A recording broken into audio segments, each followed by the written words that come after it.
Let's talk about something that just ended but changed everything. What President Trump is calling the 12-day war. For nearly 2 weeks, we watched Israel and Iran exchange missile strikes while the US bombed Iranian nuclear facilities. Then Trump announced a ceasefire, though Iran's foreign minister disputed this. Just so you know, this is a rapidly developing story, so things may have changed since I recorded this. Here's the thing. This wasn't just another Middle Eastern conflict. This brought us closer to a wider war than we've had in decades. And unlike previous conflicts, we watched it unfold in real time on our phones. We need to understand what this means because conflicts happening thousands of miles away still affect us here at home. Welcome back to Beyond the Headlines, where we break down current global events for and from the teen perspective. I'm your host Parth Gupta, and today we're asking what just happened, why did the US get directly involved, and what does this mean for our future? Let's dive in.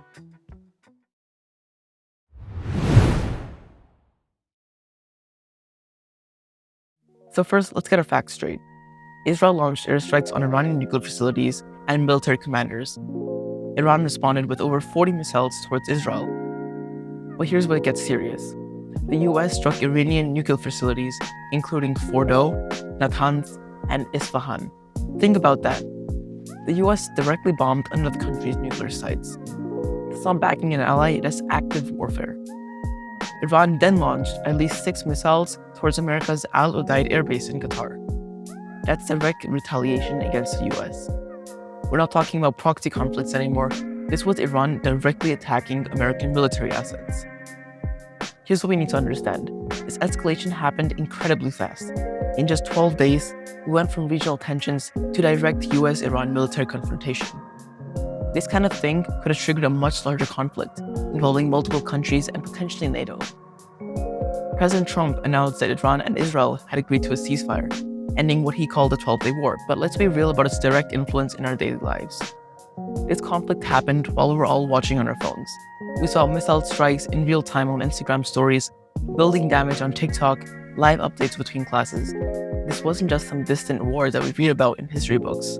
We watched it unfold as it happened. And that's exactly why we need to pay attention. While we are worrying about finals or summer jobs or weekend plans, decisions are being made about nuclear weapons and military alliances that will shape our entire futures. Think about this. If you're 16 now, you'll be voting for presidents who might face similar crises in just a couple of years. If you're planning for college, these foreign policy decisions affect everything from study abroad options to job markets. If you're thinking about your career, American foreign policy shapes the global economy you'll be working in. This conflict also shows us something crucial about how America uses its military power around the world. During this crisis, hundreds of people protested in The Hague against NATO and increased military spending, showing that these decisions affect our relationships with allies and our standing globally. The ceasefire is obviously a relief. Nobody wants to watch a regional crisis spiral into a full-blown global war. But here's the thing, we can't just shrug it off and move on just because the shooting stopped. This is a moment for questions, big questions. How exactly did we get so close to a multi-country conflict within just 12 days? What fail-safes actually exist when tensions escalate between nuclear-capable nations? What are the rules for direct military strikes like the US just conducted? And are those rules strong enough? Do we have a realistic long-term plan for containing tensions with Iran? What about when it's not just Iran, but another rising power? And maybe the biggest one of all, how do we balance supporting our allies like Israel while making sure we don't drag ourselves into wars that don't have a clear end? What precedent does this set for the next crisis, when tensions inevitably rise from somewhere else? These aren't just abstract questions for policymakers and some DC office. These are questions for us, the future leaders, voters, diplomats, entrepreneurs, activists. The choices we make now and the leaders we elect in the next few years will shape how America positions itself in the world for decades to come. Here's the takeaway. This wasn't just another conflict happening far away. This was a sneak peek at the kind of crisis that could define our generation. One that moves at the speed of social media, involves nuclear threats, and doesn't stay contained for long. We're living in an era where global tensions can boil over in a matter of days.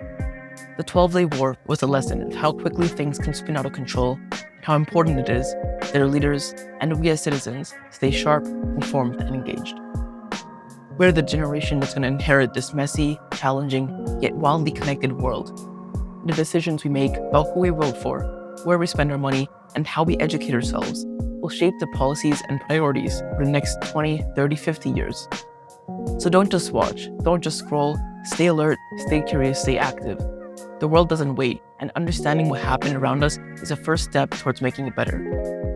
Thanks for tuning in to Beyond Headlines. I'm Parth, and I'll catch you next time. Stay curious, stay sharp, and always think beyond the headlines.